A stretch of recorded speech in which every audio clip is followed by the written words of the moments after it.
त्या धनाला वैकुंठवासी राहतो तयाला आणि पत्राचा मजकूर वाचून पाहिला भक्त संकटी धावून आला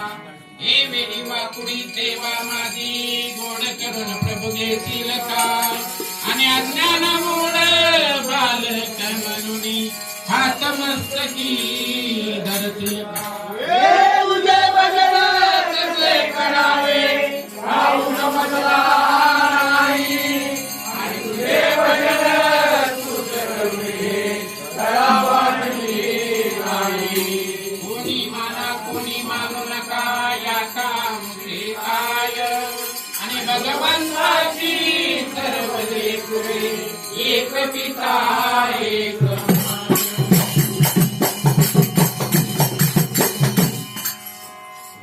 दर्शनला जायचं मी जायचं चला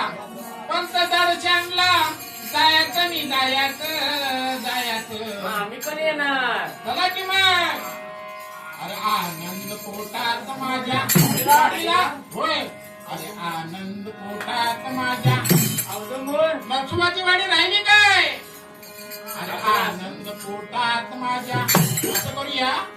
केळकर वाड्यात आपल्याला गेली 80-85 वर्षाची सेवा आहे ती सेवा पूर्ण करायला जाऊया चला अरे आनंद पोटात माझ्या